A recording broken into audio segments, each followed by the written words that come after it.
A rock came back from the far side of the moon, and it weighed less than water. Sit with that for a second, because nothing about that sentence should be possible. Rock is supposed to sink. Moon rock specifically has a known weight, a known density, a known feel in a scientist's gloved hand, because we have been holding pieces of the moon since 1969. And yet here was a sample, fresh out of a sealed titanium container in a Beijing cleanroom, that floated in a beaker like packed snow. Somewhere in that room, a team of geologists looked at a number on a screen and realized that everything they thought they understood about the moon might have been built on half the story.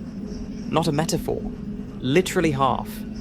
Every single gram of lunar material ever brought to Earth, from the 6 Apollo missions, from 3 Soviet lunar landers, from China's own Chang'e 5 mission a few years earlier, all 380-something kilograms of it came from the same hemisphere.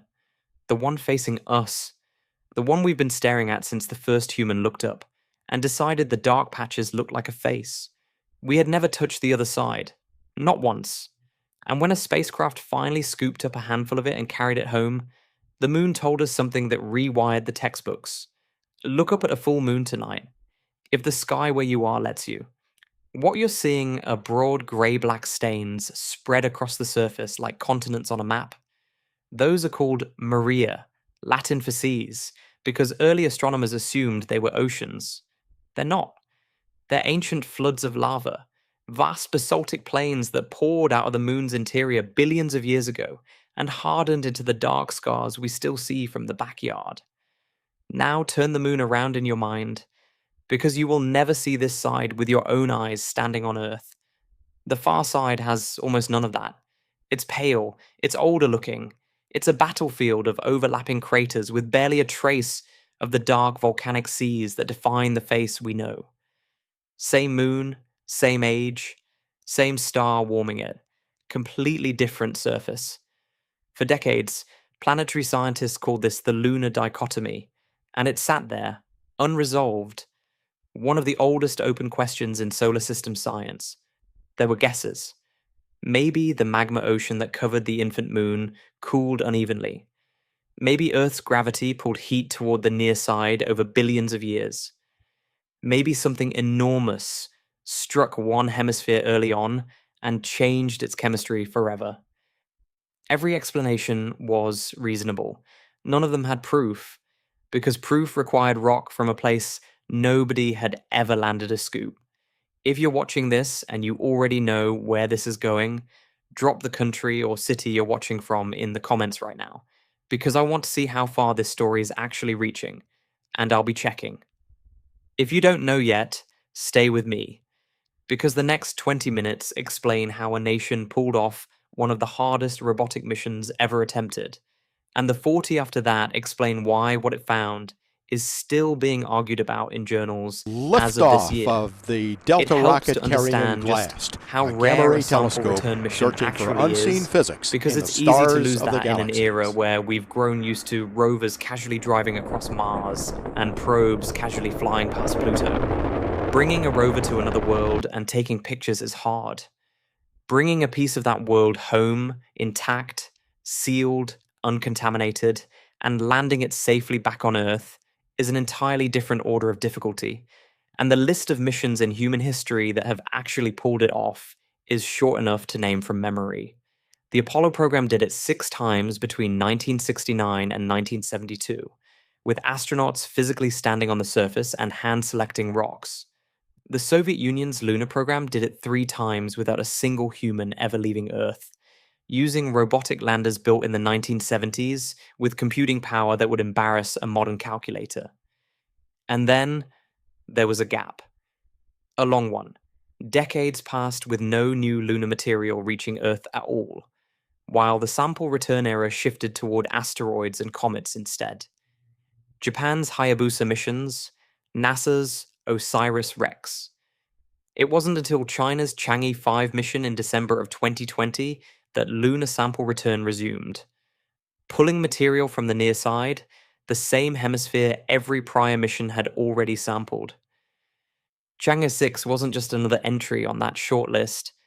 It was the first time in the entire history of spaceflight that anything had attempted a sample return from the far side at all. A hemisphere that, until this mission, had never had a single gram of its material physically touched by anyone or anything built by human hands and brought home. There's also a leading explanation most planetary scientists lean toward, called the Lunar Magma Ocean Model. The idea is that shortly after the moon formed, its outer layer stayed molten for tens of millions of years, an actual ocean of liquid rock hundreds of kilometers deep. As it slowly cooled, lighter minerals like plagioclasts floated toward the top and hardened into the pale highland crust, visible today, while denser minerals sank, eventually forming pockets of material rich in potassium, rare earth elements, and phosphorus, a layer geochemists nickname CREEP, an acronym built from exactly those ingredients.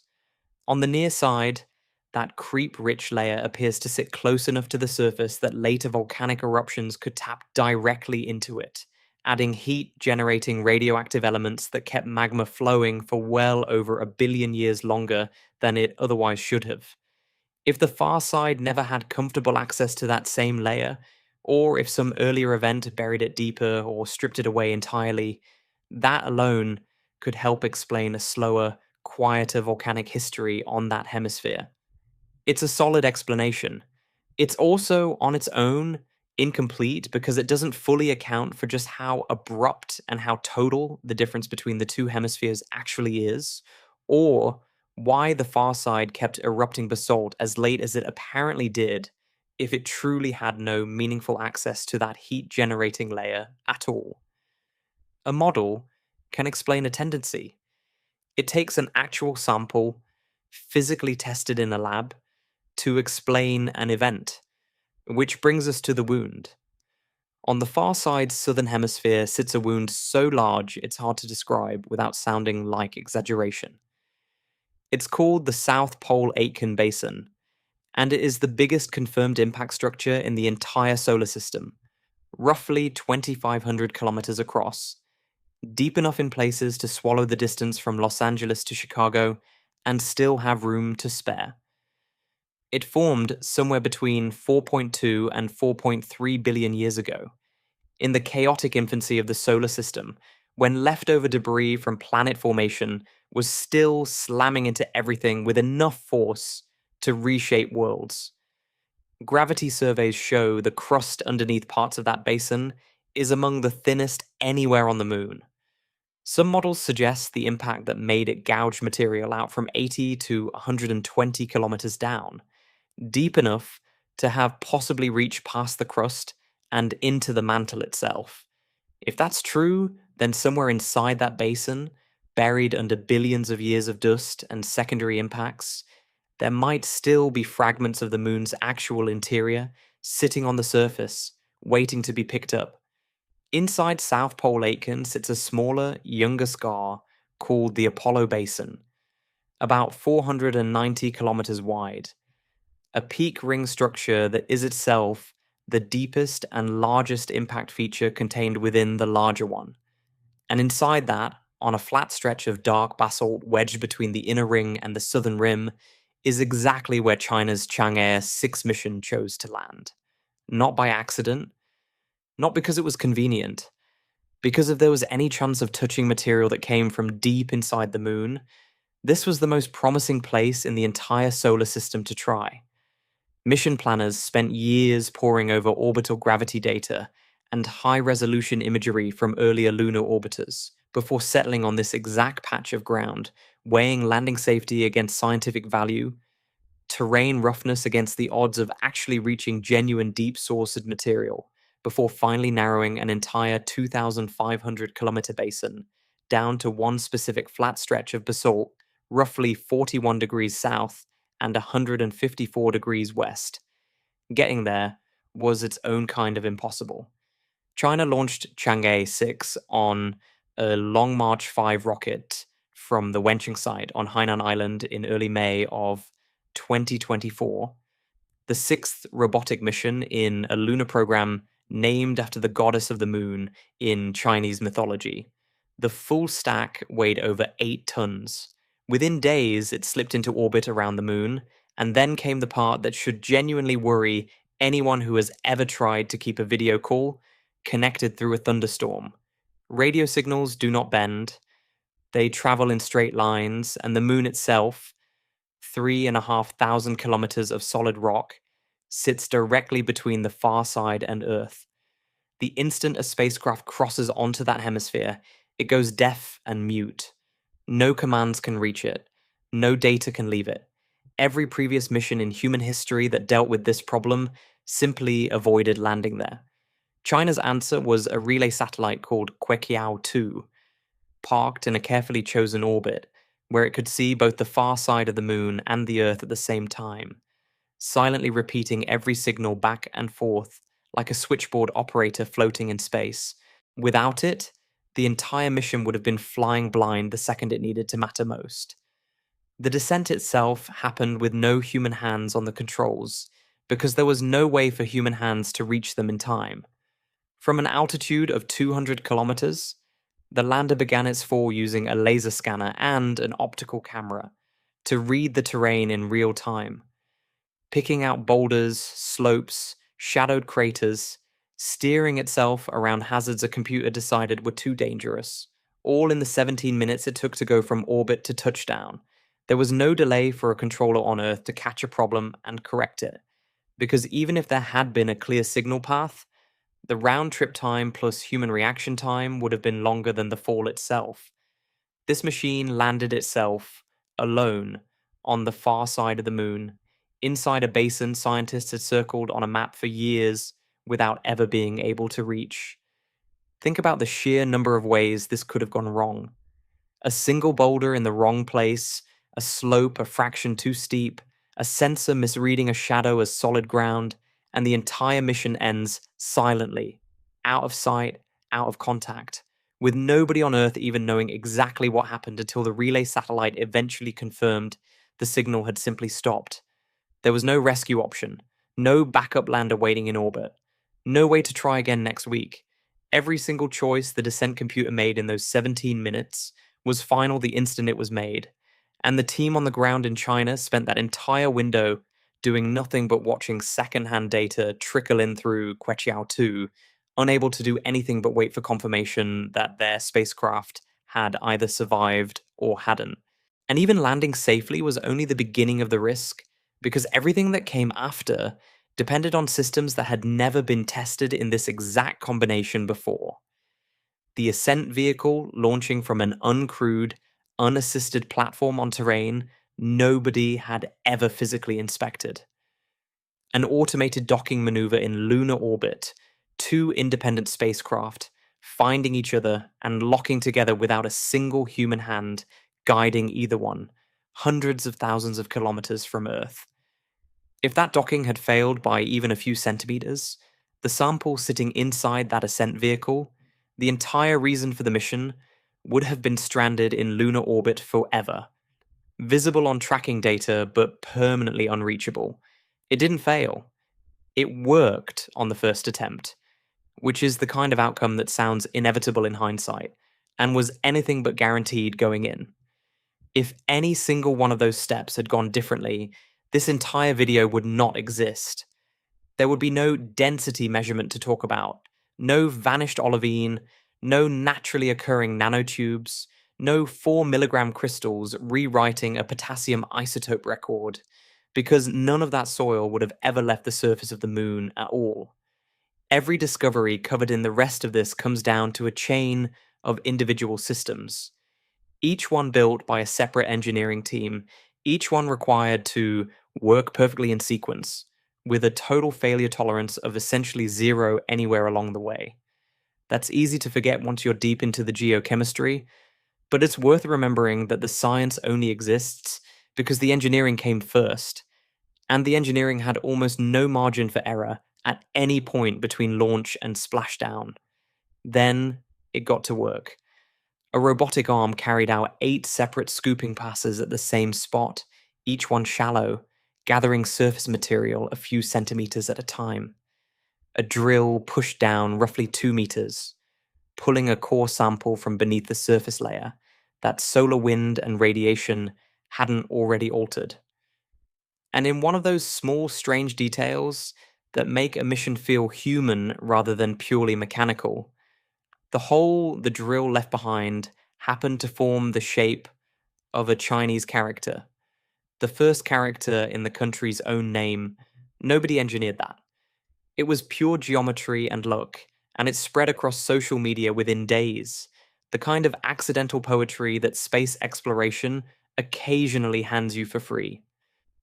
Riding along on the lander was a small rover, just 5 kilograms, wrapped in gold insulating foil, nicknamed the Golden Toad.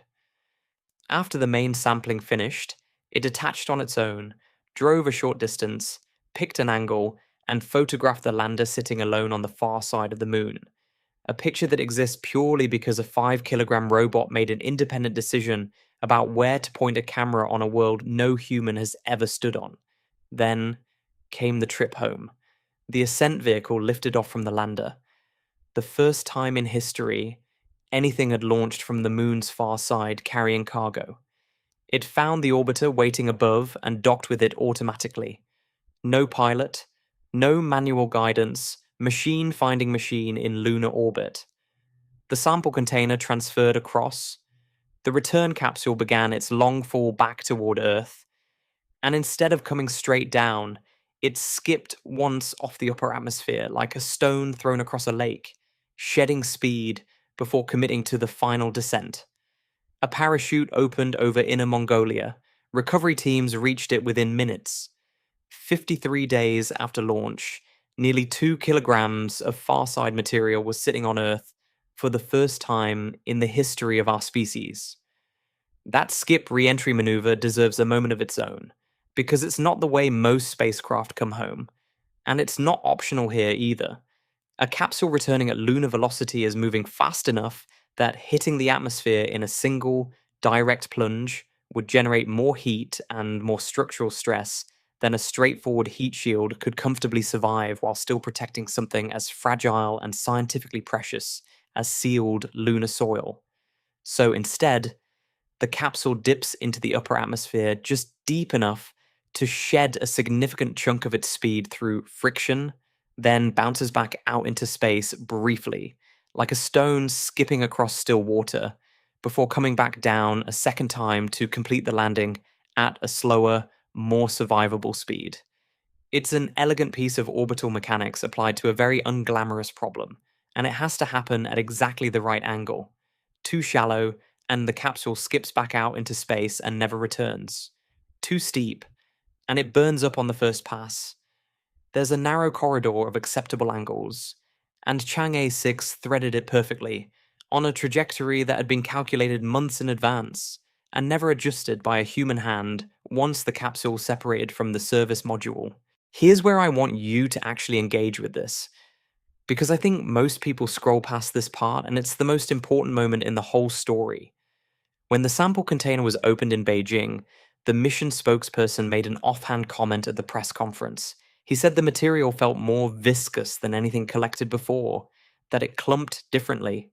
He was careful with his words, calling it an observation, not a conclusion.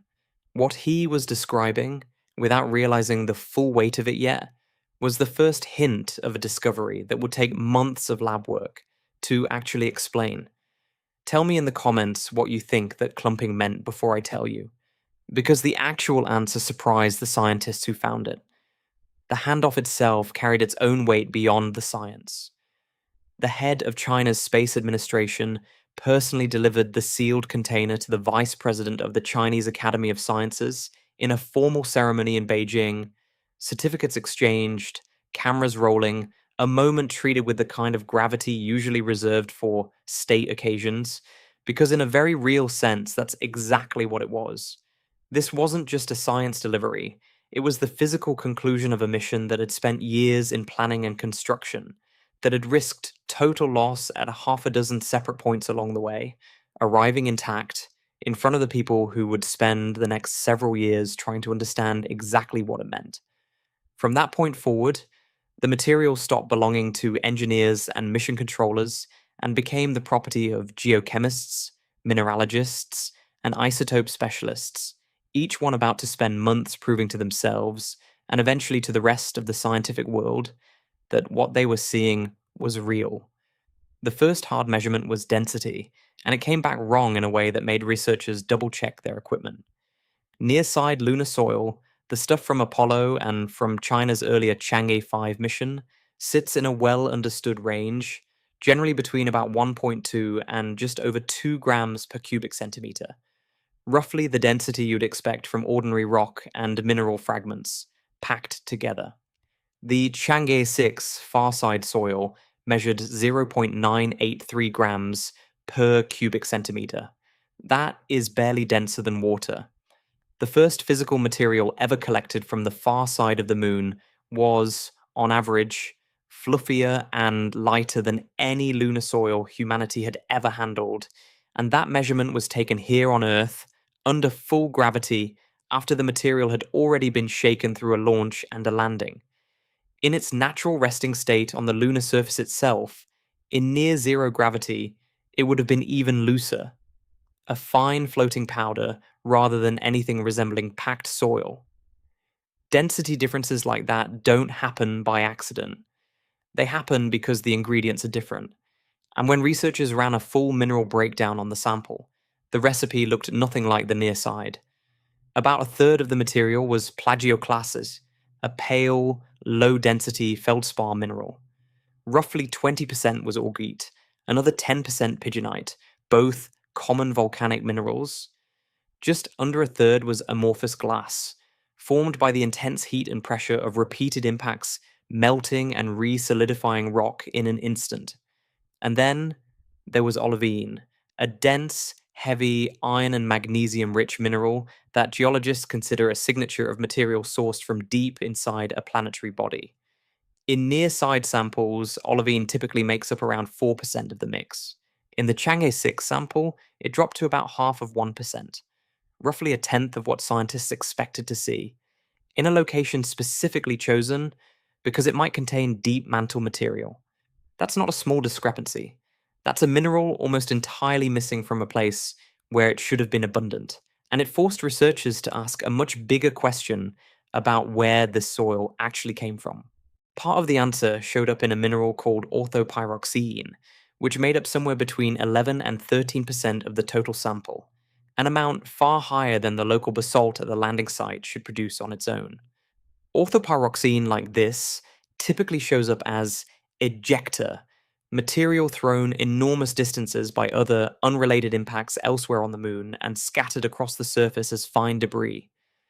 Researchers cross-checked this against the bright ejecta rays visible in orbital images crossing the dark plane around the landing site, and the two lines of evidence agreed.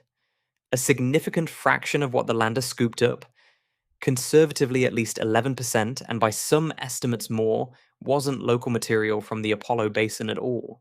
It was wreckage flung in from other impacts, some of them potentially originating from very deep strikes elsewhere on the moon, mixed into the local basalt like foreign sediment carried in by a flood.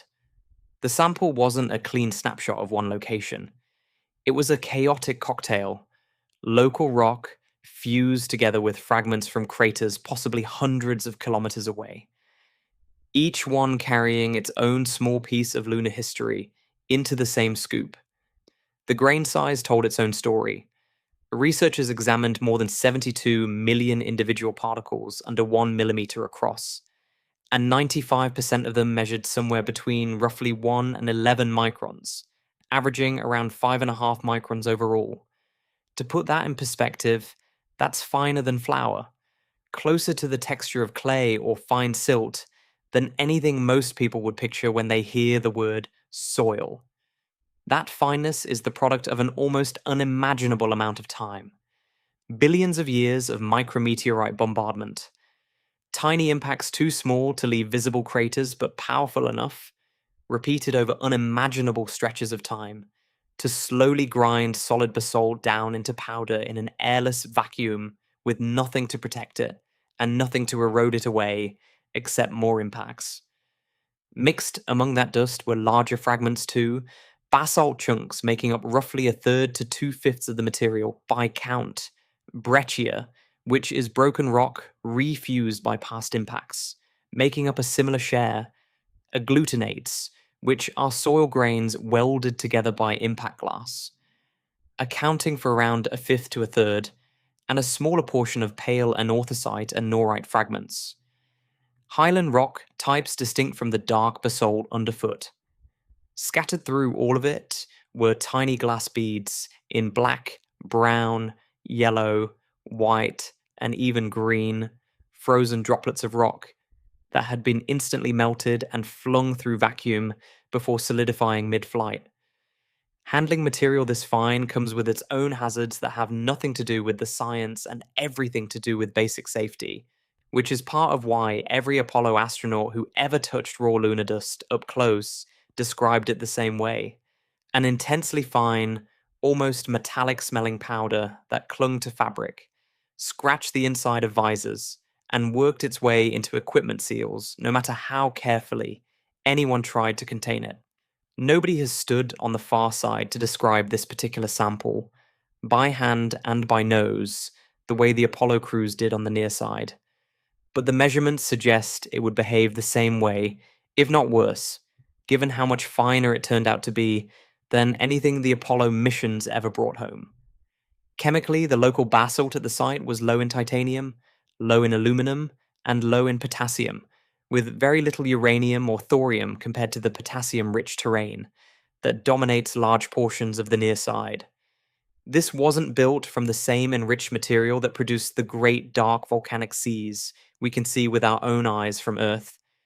It was a different chemical world entirely, and every measurement was pointing toward the same underlying question.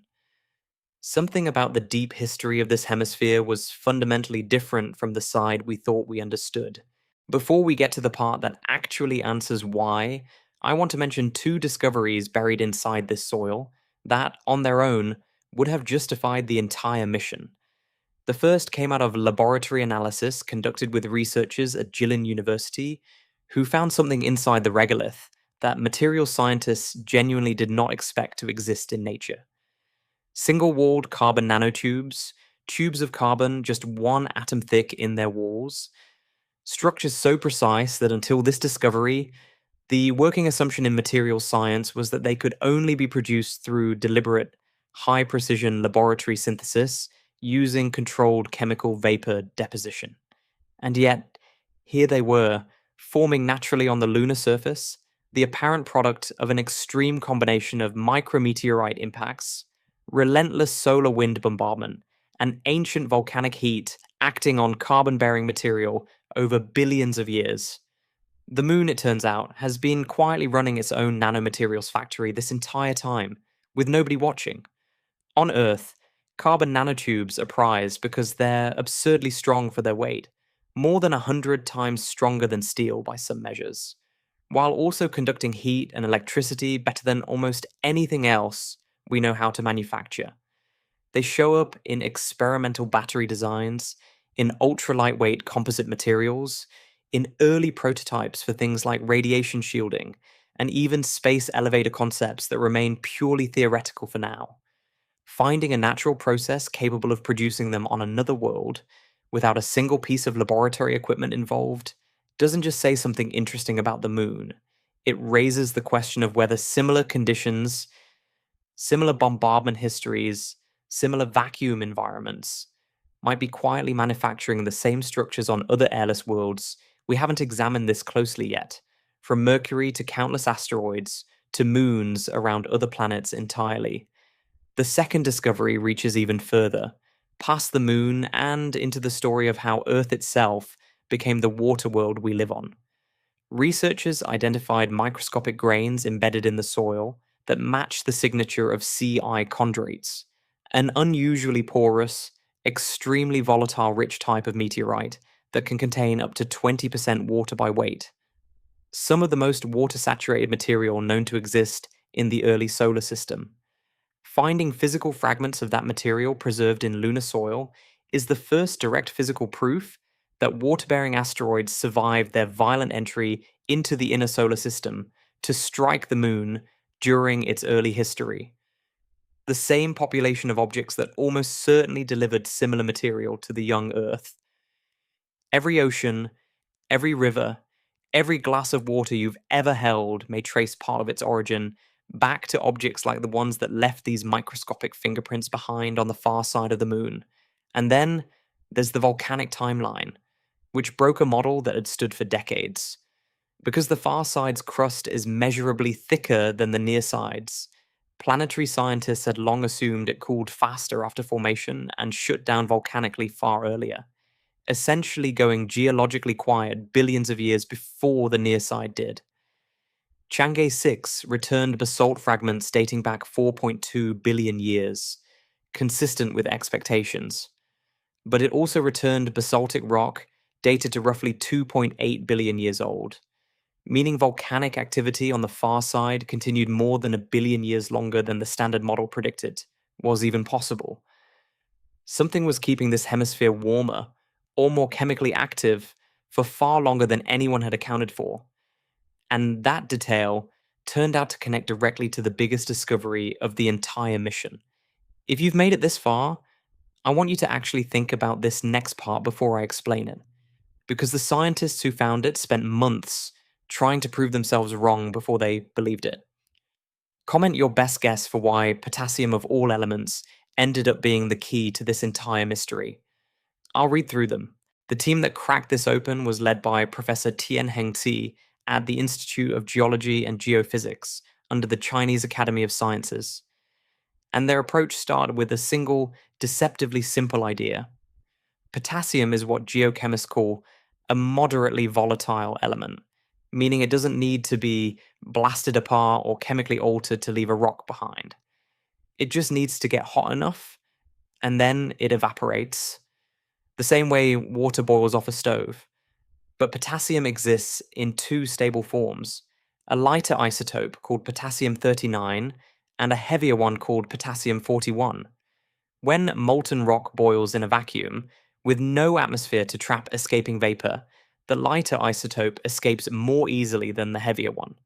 What's left behind becomes progressively enriched in the heavy version, which means the ratio between those two isotopes in a rock isn't just a chemical curiosity, it's a thermometer, not for the rock's temperature today, but for the worst, hottest day that rock ever experienced, frozen into its chemistry for as long as the rock has existed.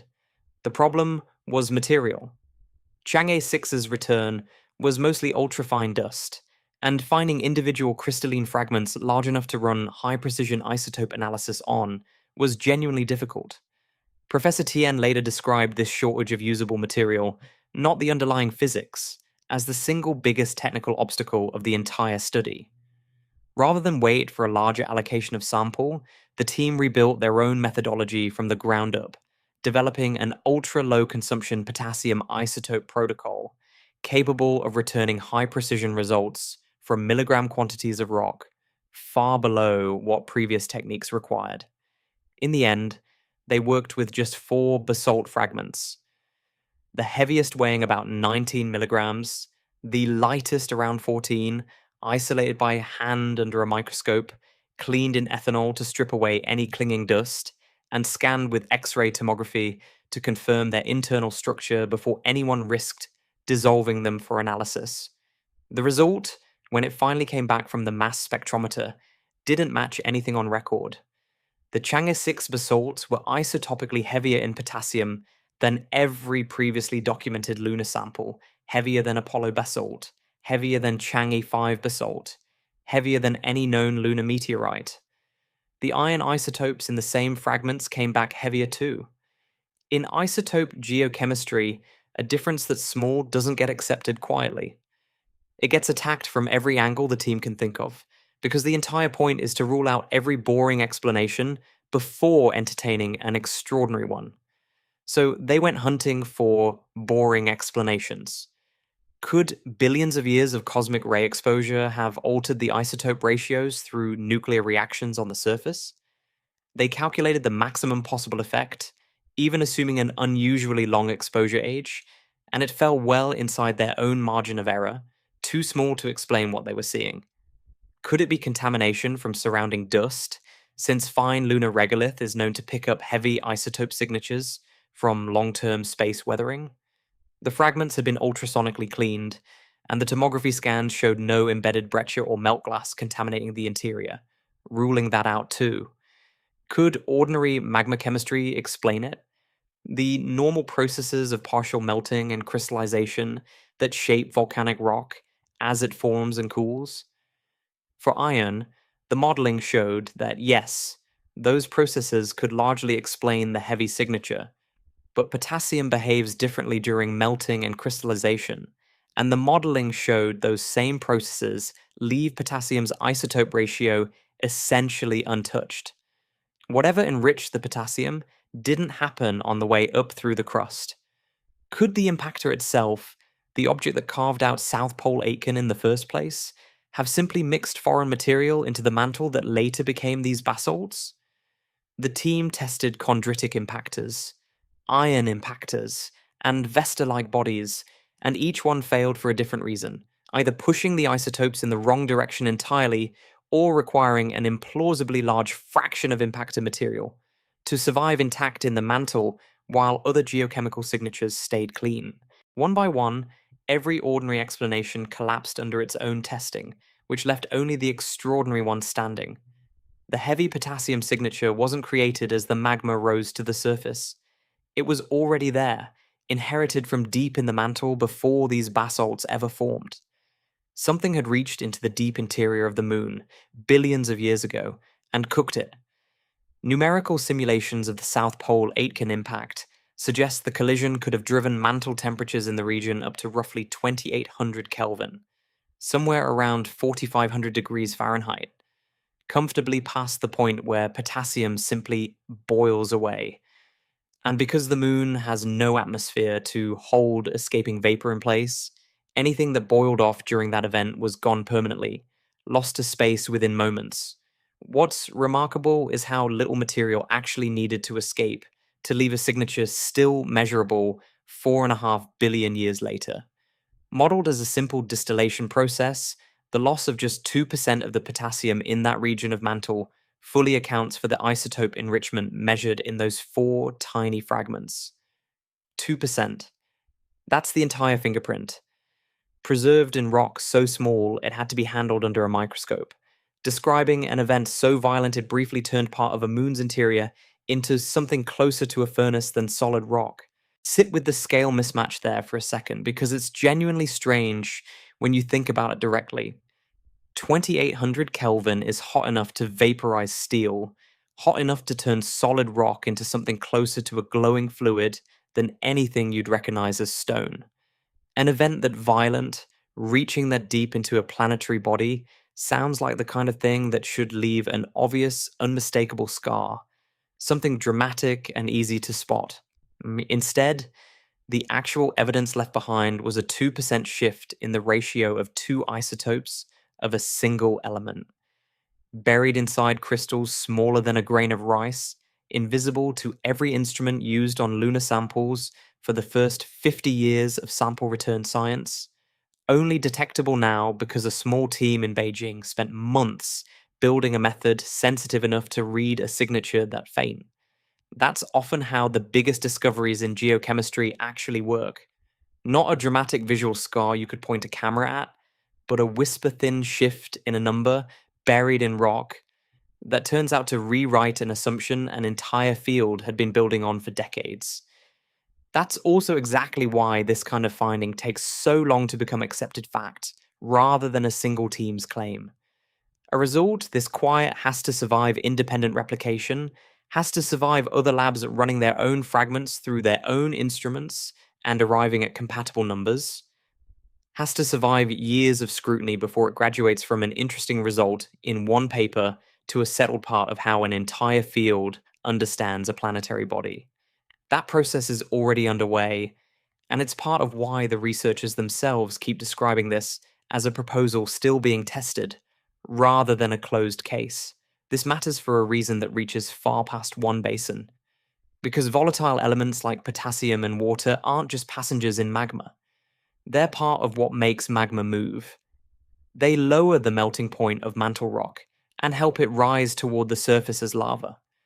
Strip a region of mantle of its volatile content, and that rock becomes harder to melt and less willing to erupt, even if everything else about it stays the same. Which means the same catastrophic impact that carved out the largest crater in the solar system may have also quietly turned down the volcanic activity of an entire lunar hemisphere for billions of years afterward.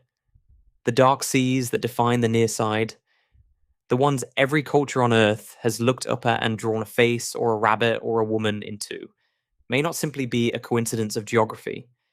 They may be the visible consequence of one side of the moon keeping its volatile chemistry intact, while the other side had it boiled away in a single catastrophic morning 4.5 billion years ago. This research was published in the Proceedings of the National Academy of Sciences, and the team is careful to describe it as a proposal still being tested, not a settled fact. Their own language describes the impact as contributing at least partially to the observed asymmetry between the two hemispheres. They intend to test the idea against other volatile elements and combine it with broader numerical modeling of how far the effect reached across the whole moon, which means this story is not finished. It's ongoing, active research happening right now, and there's a real chance the next round of results out of Beijing rewrites part of what I just told you. There's more sitting underneath the surface that this mission never touched directly, but that an earlier rover on the far side mapped in extraordinary detail. China's Yutu-2 rover, part of the earlier Chang'e 4 mission that first landed on the far side back in 2019, has spent years slowly rolling across this same general region, using ground-penetrating radar to look downward instead of outward. That radar has mapped roughly 40 meters beneath the surface, revealing distinct alternating layers, fine loose soil, coarse fields of buried boulders, and sheets of glassy impact melt, stacked one on top of another like sediment layers in a canyon wall, except every layer here was deposited not by water or wind, but by successive, violent impacts spread across billions of years. The crust in this region isn't a solid slab of stone the way you might picture it. It's closer to a fractured layered sponge, built up collision after collision, each one adding another chapter to a record still being read for the first time. Yutu-2 also stumbled across something stranger during its travels, an unusual gel-like substance sitting inside a small crater, unlike anything nearby, later identified as a form of impact melt glass, rock instantly liquefied by the heat of a strike and frozen again before it could spread. A small, strange souvenir of exactly the kind of violence this entire hemisphere has been shaped by. Back at the Chang'e 6 landing site, researchers didn't stop at identifying what the soil was made of. They wanted to know where every piece of it actually came from, and that meant building something close to a forensic map of the region. By cataloging the size, distance, and estimated depth of nearby craters capable of throwing debris toward the landing site, researchers identified more than 1,600 distinct source craters that could plausibly have contributed in material, some of them excavating from as deep as 3 kilometers below the surface. Combined, those craters appear to have deposited a layer roughly half a meter thick across the sampling region over time. Their best estimate breaks the return sample down to roughly 93% local basalt from the immediate landing area, about 6% material originating from elsewhere within the South Pole Aitken Basin itself, the fraction most likely to contain genuine deep-sourced material, and a much smaller remainder, under 1%, made up of highland material thrown in from entirely outside the basin altogether. That 6% is the piece every researcher working on this sample is quietly most excited about, because somewhere inside that fraction, mixed into the dust and the glass beads and the fused fragments, there may be actual, physical pieces of the moon's interior, sitting untouched in storage right now, waiting for someone to find them. If a claim like that means something to you, if the idea that a handful of dust from a place nobody had ever touched could rewrite how we understand an entire world actually lands for you, say so in the comments and tell me specifically which part of this surprised you most. I read these, and the ones that mention a specific detail rather than just a reaction genuinely help this video reach more people who would find it as interesting as you do. What happens next with all of this is barely beginning. Almost 2 kilograms of far-side material is currently sitting in laboratories in Beijing, and by every account from the researchers involved, most of it hasn't even been touched yet. Applications to study the samples have already opened to institutions across China, and the Space Agency has publicly stated it welcomes proposals from international researchers as well, meaning the next major discovery buried in this soil could come from a lab anywhere in the world. The orbiter that carried the return capsule home never actually returned to Earth after releasing its cargo. It flew on past our planet and was eventually captured at a stable gravitational point beyond us, where it remains today. A quiet leftover from a mission that already delivered far more than anyone expected. In September of 2025, the mission team received the World Space Award from the International Astronautical Federation. Recognition for what remains, to date, the only successful sample returned from the far side of the moon in the history of spaceflight. It's worth remembering that this sample is genuinely small in absolute terms. Under 2 kilograms of material has to be carefully rationed across every laboratory, every research team, every technique that wants a chance to analyze it, which means most experiments run on quantities measured in single-digit milligrams, sometimes less. Researchers have to weigh every proposal against the simple fact that once a fragment is dissolved for one kind of analysis, it's gone, unavailable for whatever question the next scientist in line might have wanted to ask it instead. That scarcity is part of why the Potassium Isotope team's decision to build an entirely new, low-consumption protocol mattered so much beyond just solving their own immediate problem. Techniques capable of extracting precise answers from smaller and smaller amounts of material effectively stretch a finite, irreplaceable sample further, letting more questions get asked before the material runs out. Every methodological improvement to come out of this mission isn't just a convenience. It's additional years of scientific value squeezed out of a resource that will likely not be added to again for a long time, since the next far-side sample return mission, if one happens at all, is still only in early planning stages and years away from launch at the earliest. And this almost certainly isn't the end of exploration in this region. Multiple space agencies now have their attention fixed on the South Pole Aitken Basin, drawn partly by everything Chang'e 6 revealed, and partly by something else entirely. The permanently shadowed craters near the lunar South Pole that are believed to hold deposits of water ice, frozen for billions of years in craters so deep, sunlight has never once reached their floors. Combine that ice with the naturally forming carbon nanotubes discovered in this soil, with regolith so fine it could theoretically be processed into building material, and you start to see why so many future lunar-based concepts are quietly being drawn up with this exact region in mind, underground shelters carved into the shadowed walls of the largest impact basin in the solar system, built partly from materials the moon apparently manufactured entirely on its own, long before anyone arrived to use them. There's a wider point hiding underneath all of this that reaches well past the moon itself.